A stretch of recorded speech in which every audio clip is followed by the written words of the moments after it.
I tell people that, somebody wrote that Pentecost is plenty cost. Pentecost is what? Plenty cost. Because if you mean to do the work of Pentecost, and what is the work of Pentecost? Praying for the Holy Ghost to come. And when the Holy Ghost comes, Jesus says, ye shall receive power. And do what? And be my witnesses in Jerusalem, in Judea, and in Samaria, and unto the uttermost part of the world. How do you move from one country to the other? By speaking in tongues.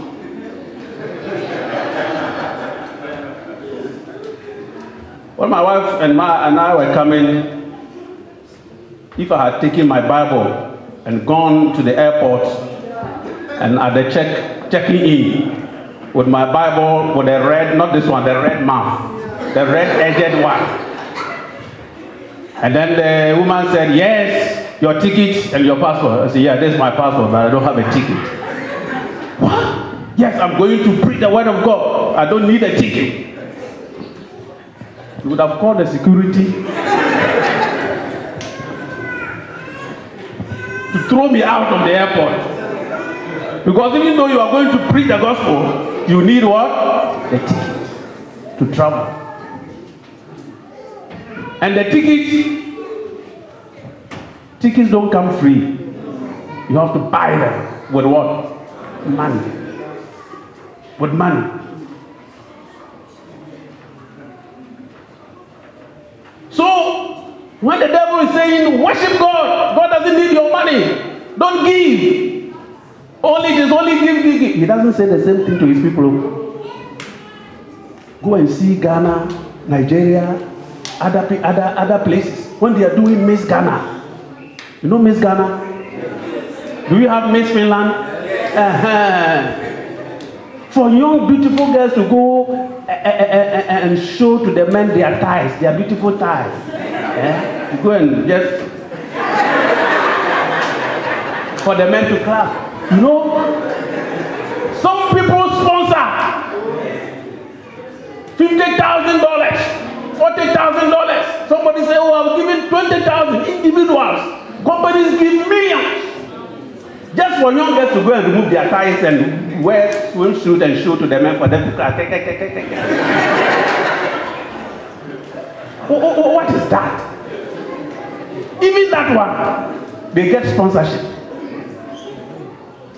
But when it comes to sponsoring the gospel to go, if you don't do Miss Ghana, we will die. Who has ever gone to hell because he didn't stand for Miss Ghana? Have you seen some before? But the gospel that delivers people, that gives salvation, that gives deliverance, that gives healing, that brings the power of God into the soul of man and brings transformation. If any man be in Christ, he is a new creation. All things have passed away. Oh, behold, all things have become new. New.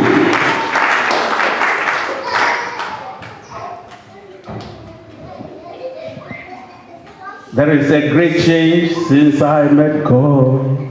Great change since I met God. Oh, great change since I met God. Great change since I met God. There is a great change since the things I used to do, I do them no more. The places I used to go, I go there no more. The friends I used to have, I have them no more. There is a great change. This is our song. Great change that has come over people. It came by means of the preaching of the gospel. It is the gospel that transforms lives. It is the gospel that transforms nations and families. It is the gospel. But conveniently, we have withheld our wealth have withheld it. Everybody wants to see a big temple with beautiful decorations, but nobody wants to contribute towards it. It's like everybody wants to go to heaven, but nobody wants to die. As I bring the message to a close, there was a man who was a very rich man who converted, he came to the Lord, and he spent some days before he was baptized. And the period that he spent in church, always when there was offering, he would not give. And the days that he will be challenged to give, he will just look at every other poor man, how much the person is giving, and he will also give something small. So, when it came for the time of baptism, and the pastor was baptizing everyone, when it came to his turn, the pastor was ready to put him inside the water. And I said, "Oh, so, pastor, just wait." He said, "What?" He said, "Oh, I have forgotten my check in my back pocket. Let me remove it."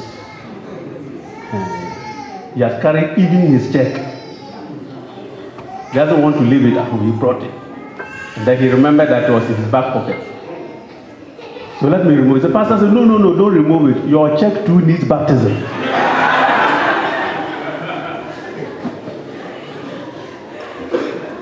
And to some of us in church, our checks need baptism. There needs to be a transformation of our finances. And God has provided that means of giving for Him to intervene in your financial situation. Let us stand against the wiles of the enemy. If he comes to you and says, "Worship God but stay in the land, stay in sin," he said, "No way." When he tells you, "Don't go very far," he says, "I will go far. I want to know the Lord and the power of His resurrection." When he comes to you and says, "Oh, your children are not important," say, "They are very important.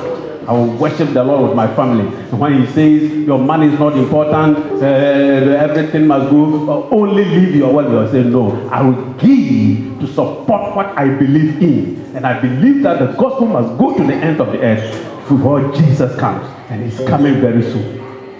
And all the wealth that we withhold from Him, it will be useless. Use it now for a good cause." God bless you.